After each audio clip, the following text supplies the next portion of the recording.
이번 주는 사순절의 마지막 주간인 고난주간입니다. 예수님의 십자가와 또 예수님의 죽으심을 묵상하는 그런 주간에 오늘 첫날을 맞이하였습니다. 오늘 말씀은 이사야 선지자가 했던 메시아 예언에 대한 말씀입니다. 장차 우리를 구원할 이가 오실 텐데 그분은 승리의 메시아가 아니라 우리의 죄를 위해서 고난당하고 죽으시는 고난의 메시아다, 이런 말씀을 전합니다. 5절 말씀에서는 그가 찔림은 우리의 허물을 인함이요 그가 상함은 우리의 죄악을 인함이라. 그가 징계를 받음으로 우리가 평화를 누리고 채찍에 맞음으로 우리가 나음을 입었다, 이렇게 말을 합니다. 그는 우리의 평화를 위하여서 고난을 받는다고 분명히 말씀을 하였습니다. 우리가 지금 누리고 있는 평화, 이것은 거저 얻어진 것이 아니라 예수님의 죽으심과 고난을 통하여서 온 것이다. 오늘은 이 말씀을 통하여서 십자가의 의미를 알아보고 또 십자가를 따라서 산다는 것이 어떤 것을 의미하는지, 어떤 삶을 의미하는가에 대해서 여러분과 함께 말씀을 나누고자 합니다. 십자가의 의미가 무엇인가? 첫째로는 십자가는 예수님이 자신의 죄가 아니라 우리의 죄를 위하여서 고난받으셨다라는 것을 의미하는 것입니다. 예수님은 본인의 잘못 때문에 돌아가신 게 아니라 내 죄 때문에 돌아가신 거예요. 나 대신 죽으신 거지요. 로마서 5장 말씀 말합니다. 의인을 위하여 죽는 자가 쉽지 않고 선의를 위하여서 용감히 죽는 자가 혹 있거니와, 우리가 아직 죄인 되었을 때에 그리스도께서 우리를 위하여 죽으심으로 하나님께서 우리에 대한 자기의 사랑을 확증하셨느니라 말씀하고 있습니다. 역사를 뒤돌아보면 의로움을 위하여서 죽는 자가 있습니다. 이 의를 위하여 내가 희생한다. 또 어떤 사람은 아주 착하고 선한 사람들을 지키기 위하여서 용감히 죽는 자들도 간혹 있습니다. 그런데 죄인을 위하여서 죽는 자가 어디 있을까요? 더불어서 아직 죄인 되었을 때라고 말하는 것은 아직 자기 죄를 뉘우치지도 않은 상태를 말하는 거죠. 내가 뭘 잘못했어요? 라고 말하는, 나는 잘못 없어요. 분명히 죄가 있는데 뉘우치지도 않아요. 이런 사람을 감싸면서 대신 죽어지는 사람이 어디 있을까요? 예수님은 그런 자를 위해서 대신 죽으심으로 사랑을 확증하셨다. 내가 너를 이렇게까지 사랑해.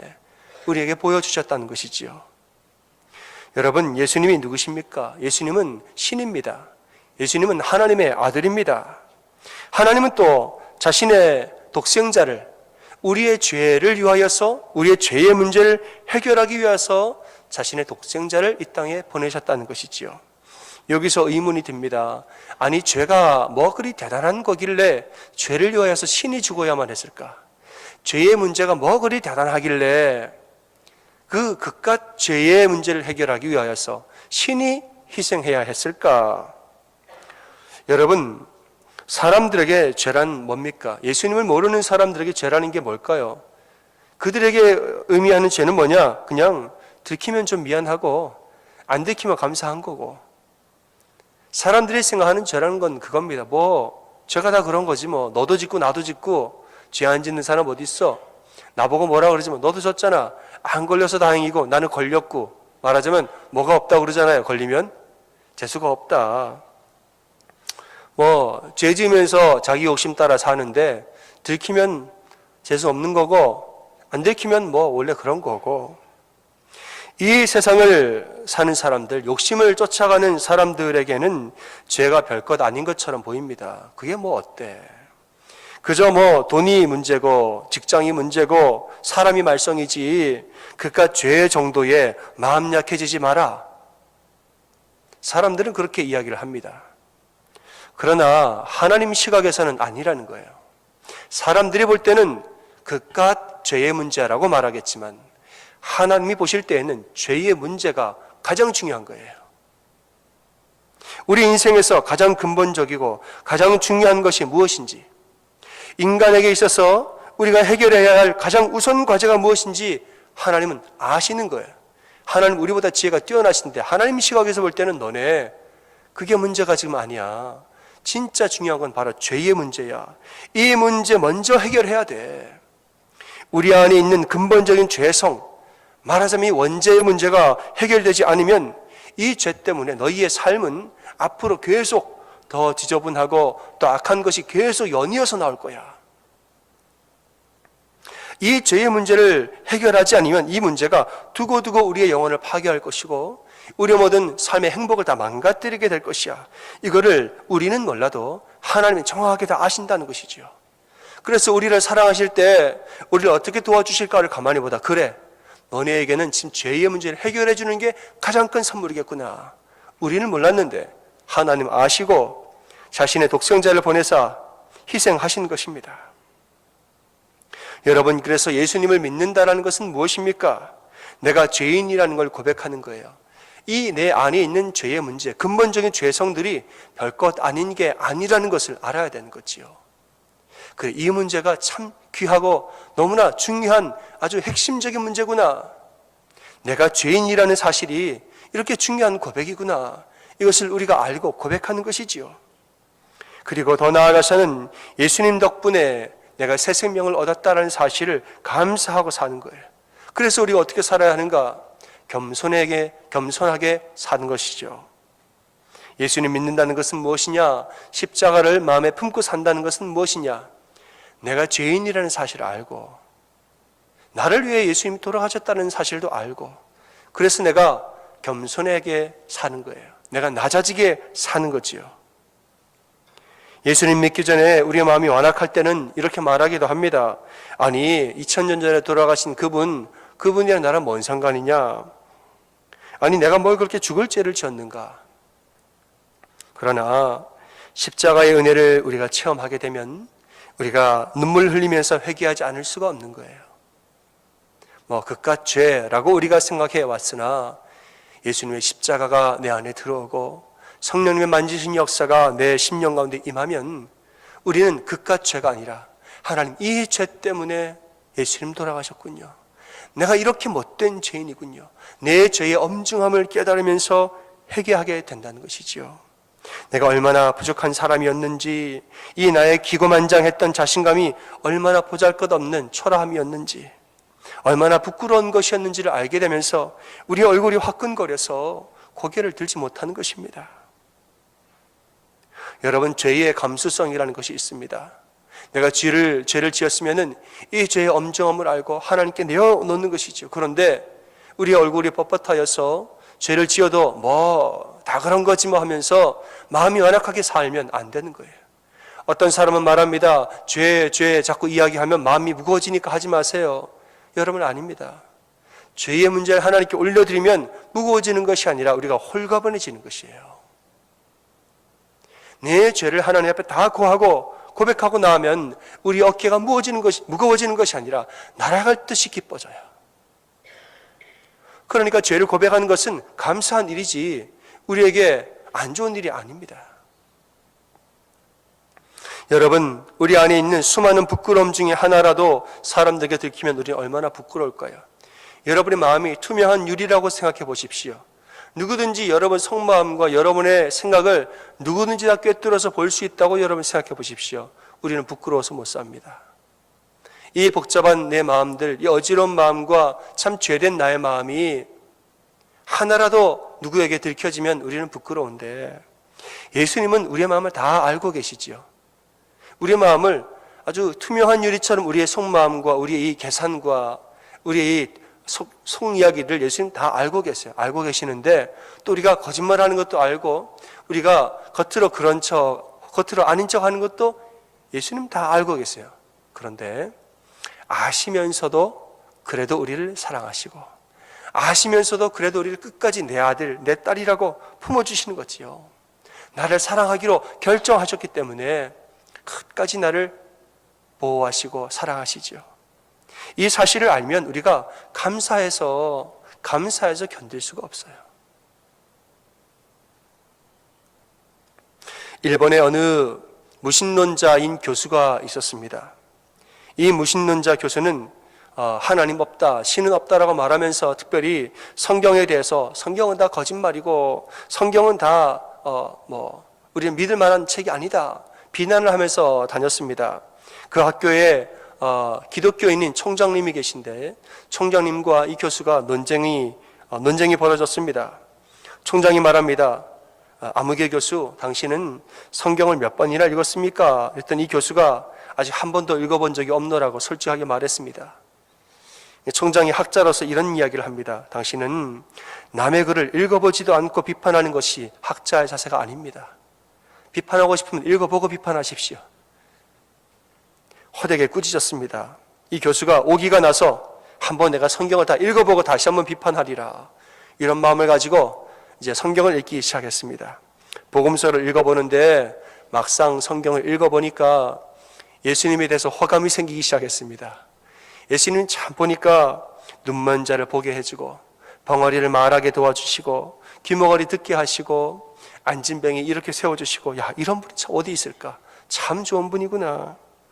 굶주린 자에게 먹을 것을 주시고, 죽은 자를 살리시는, 어렵고 가난하고 힘들어하는 사람들 보듬어주고, 죄인들도 품어주면서 사랑하고 아끼는 참 좋은 분이구나. 이 마음이 점점점 예수님에게 호감이 생기기 시작했습니다.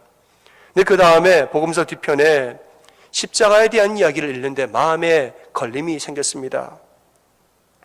참 이렇게 고마운 예수님인데, 이 예수님이 예루살렘에 들어가서 재판을 받는데 저 사람 십자가에 못 박아라 라고 소리를 지르고, 십자가에 못 박였을 때 욕을 하고 예수님에 대해서 비판하고 정죄하고, 이 사람들이 가만히 보니까 누구냐? 은혜를 입었던 그 사람들이라는 거예요.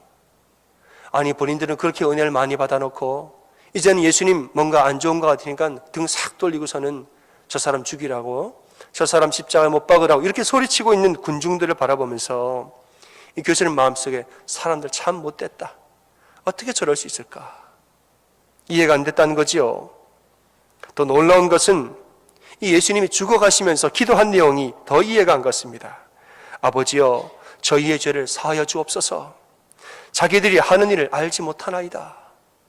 이렇게 기도하시는 예수님의 모습을 보면서 감동을 받았습니다. 이런 사람이 어디 있을까?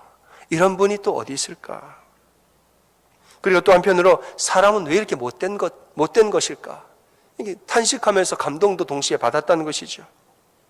좋을 때는 환호하고 싫으면 싹 등 돌리면서 저주하고 욕하고, 그런데 가만히 생각해 보니까 그 모습이 자기의 모습도 되더라는 거지요. 이 교수님이 이 생각을 가만히 하다 보니까 자기 안에도 그런 마음이 있더래요. 사람들 좋을 때는 좋다고 하다가 나 안 좋을 땐 등 싹 돌리고 모른 채 하고, 자기도 똑같은 그런 십자가에 못 박은 그런 사람의 심리가 자기 안에도 있더라는 거지요. 이 부분을 며칠간 반복하면서 읽다가 이 교수님의 마음이 열렸습니다. 그리고 내가 죄인이구나, 나 자신을 봐라, 내가 겉으로는 안 그런 척 고상하고 나는 교수다 이러면서 살고 있지만은 속으로는 내가 얼마나 많은 죄를 가지고 있는가, 예수님의 죽으심은 바로 나를 위한 죽으심이구나, 이 감동이 밀려오면서 십자가를 받아들였다는 것이지요. 그리고 후에는 변화되어서 열렬한 복음을 전하는 전도자가 되었답니다. 사랑하는 여러분, 십자가를 묵상하면서 나는 죄인입니다, 이 고백을 다시 하면서 어떤 겸손해지고 낮아지는 여러분의 삶이 되시기를 바랍니다. 내가 죄인입니다. 근데 그 죄인이 뭐 별거 아닌 죄인이 아니라 참 우리는 못된 죄인입니다. 찰스 스펄전이 설교 중에 그런 말을 한 적이 있습니다.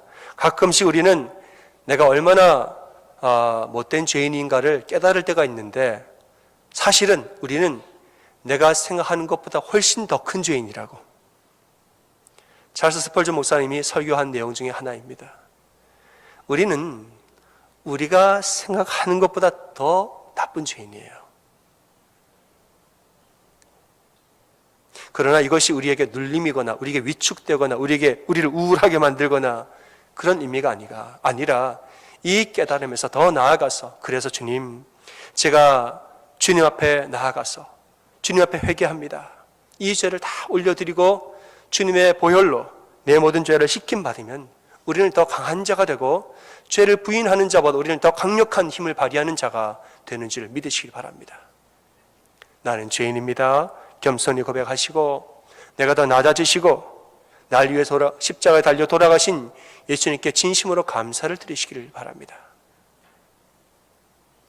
십자가의 두 번째 의미는 무엇이냐? 평화는 공짜가 아니다라는 것입니다.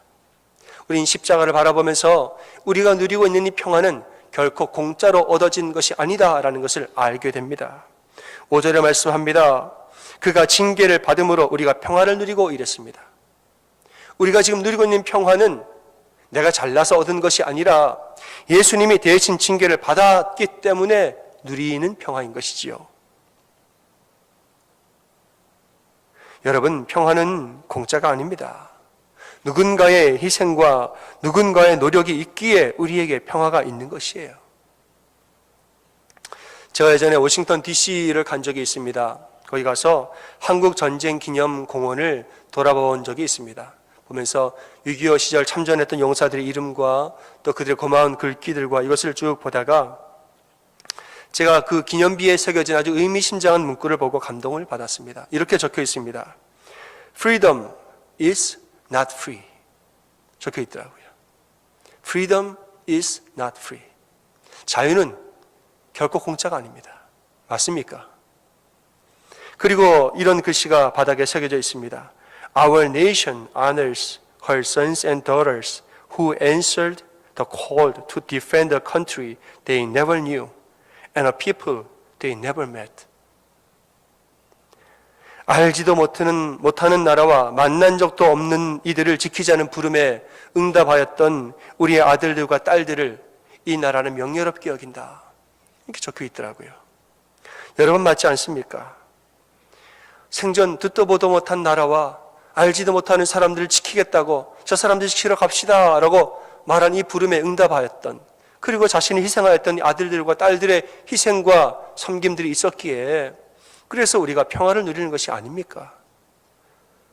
미국 사람뿐만이 아니고 수많은 사람들의 희생과 섬김들, 그들의 죽음이 있었던 것이지요. 여러분 마찬가지입니다. 우리가 지금 누리고 있는 평화도 많은 사람들의 희생과 섬김이 있었기에 가능한 것입니다. 예수 그리스도의 고난당하심과 죽으심이 있었기에 우리는 지금 하나님과 평화를 누리는 것이고 우리의 삶에 화평을 누리고 사는 것입니다.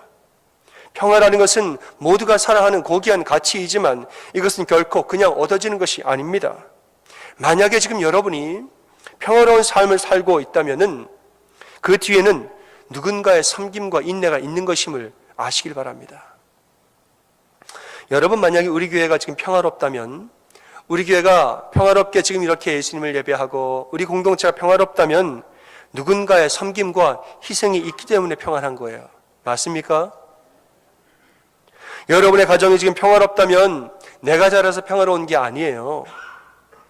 우리의 가정이 평화롭다면 보이지 아니하는 그 누군가의 남편과 아내의 말하지 않는 섬김과 인내와 그 사랑이 있기 때문에 우리가 평화로운 거지요. 여러분 지금 사람들과의 관계에서 평화를 누리고 있다면 내가 알지 못하는 누군가의 온유함과 이해함이 있기 때문에 평안한 것입니다. 이걸 우리가 아는 것이에요. 이걸 우리가 알아야 돼요. 내가 잘해서 뭐 된 것이다 라고 생각하면 교만한 것이지. 우리는 낮아져야 되는 것이고 내가 알지 못하는 사랑과 섬김과 희생에 감사하는 마음으로 내가 더 섬기고 더 낮아져야 되는 것이죠. 그게 십자가를 기억하는 삶입니다. 이미 고인이 된 방송작가 주태익 씨의 이야기는 참 유명합니다. 이 주태익 씨는 기독교인으로서 그의 행동과 그의 모든 글들, 그의 모든 언행들이 많은 사람들에게 심금을 울리는 아름다운 삶이었다라고 잘 알려져 있습니다. 어느 신문에 이화여자대학교의 김모 교수가 주태익 씨에 대한 이야기를 쓴 적이 있습니다. 6.25 당시 본인이 피나가던 시절의 이야기를 적었는데 이 모 교수가 한강다리가 북파되자 나도 다른 사람처럼 한강변에 나와서 강을 건널 방법을 찾고 있었습니다. 운 좋게 한 나룻배에 오를 수 있었는데 생사를 건 피난민들이 너무 많이 배에 타서 배가 떠날 수가 없었습니다. 사공이 말합니다. 저기 배가 무거워서 못 가니까 제일 늦게 탄 사람 2명은 내리십시오. 이렇게 말합니다. 제일 마지막에 탄 2명은 내리십시오. 여러분 전쟁통에 이 배에서 내린다는 것은 배가 다시 언제 올지 기약할 수 없는 상황에서 이 배에서 내린다는 것은 아주 어려운 결정이지요. 아무도 내리질 않더라는 거예요. 배가 출발도 못하고 내리지도 않고. 그런데 한 신사가 저 뒤에 몸집이 큰 한 신사가 조용히 내리더니 제가 몸이 커서 2명분을 담당하니까 저 혼자 내릴 테니 다 그냥 가십시오 하고 배에서 내리면서 한강변의 서경길로 사라지더라는 것이죠. 이 사나이의 뒷모습을 바라보면서 모 교수는 바로 예수 그리스도를 생각하였다, 이런 글을 적었습니다. 그 후에 신문에서 이 글을 읽은 독자들로부터 문의가 빗발치듯 쏟아졌습니다. 그 한강변에 배에서 내렸던 그 신사가 누구냐 좀 알려주십시오. 그 사람이 누군지 궁금합니다. 독자들의 성화에 못 이겨서 그 주인공의 이름을 공개하였는데 바로 이 주태익 방송 작가였다는 것이지요. 여러분, 모두가 살겠다고 아우성치는 중에 배에서 내린다는 것은 죽음을 각오하지 않고는 할 수 없는 행동입니다. 또 그 사람의 그 후의 일생도 이와 다르지 않았다라고 말을 합니다. 여러분, 평화를 위하여서 자신을 먼저 내려놓고 희생하는 모습이 주변의 모든 사람들에게 귀감이 되었다고 말합니다. 이것이 십자가를 품고 사는 자들의 모습입니다. 우리가 살다 보면 어떨 때에는 이기심이 생길 때도 있습니다. 사람이 그렇습니다. 우리가 살다 보면 순간적으로 나의 보호 본능이 생기면서 내 것을 먼저 챙길 때도 있습니다. 그러나 예수님의 은혜가 우리 안에 들어오면 그때는 또다시 내어놓으면 되는 것이지요. 어쩌면 우리의 인생이라는 것은 취했다가도 또 내려놨다가도 또다시 이기심으로 취했다가도 떼어 내려놨다가도 이것을 반복하면서 점점점 예수님의 은혜를 알아가면서 내가 더 내어놓는 것이 더 많아지는, 그렇게 우리의 인생이 예수님 앞에 점점점 더 나아가는 그런 삶으로 사는 것이 우리의 인생이 아닌가 생각을 합니다. 여러분, 우리가 누리는 기쁨과 즐거움 뒤에는 다른 사람들의 말없는 희생이 다 있습니다. 우리가 행복한 이유는 누군가의 사랑이 있기 때문입니다. 예수님을 따라서 살아가는 우리는 이 사실을 알아야 합니다. 그래야 내가 착해서 평화가 온 것이 아니라는 것을 깨닫게 되지요. 만약 우리가 인내하지 않고 서로가 내 것과 이기심과 내 욕심을 차리우면서 요구하기 시작한다면 평화는 깨어지는 것입니다. 평화를 원한다면 서로가 그 씨앗이 되어야 하고 사랑을 위한 출발점들이 서로가 되어야 되는 것입니다. 여러분, 십자가를 따라서 산다는 것이 무슨 의미입니까? 내가 죄인이라는 것을 고백하고 겸손하게 사는 것입니다. 그리고 내 죄를 사해 주신 예수님의 은혜에 감사하면서 사는 것이죠. 더 나아가서는 그분의 사랑에 감사하여서 나도 사랑하면서 나도 섬기고 나도 희생하면서 사는 것입니다. 예수님이 자기의 권리를 포기하신 것처럼 우리도 권리를 포기하는 것이고, 예수님이 희생하신 것처럼 나도 희생하면서 사는 것입니다. 사랑하는 여러분, 이 고난주간을 맞이하여서 예수님의 십자가를 묵상하시길 바랍니다. 여러분의 삶의 자리에서 십자가를 기억하면서 사시길 바랍니다. 내가 지금 좀 교만해진 부분은 없는가? 내가 다 한 것처럼 자만한 부분은 없는가? 내가 더 겸손하고 낮아져야 할 부분은 없는가? 주변을 돌아볼 때 내가 품어야 할 사람은 없는가? 내가 좀 인내해야 할 부분은 무엇인가? 지금 몰래 나도 모르는 사이에 나의 평화를 돕고 있었던 사람은 누구였는가? 평화를 위해서 내가 해야 할 부분은 또한 무엇인가? 여러분, 이 이야기들을 십자가 안에서 묵상하고 또 실천하면서 사시는 이 한 주 여러분이 다 되시기를 주님의 이름으로 축원합니다. 아멘.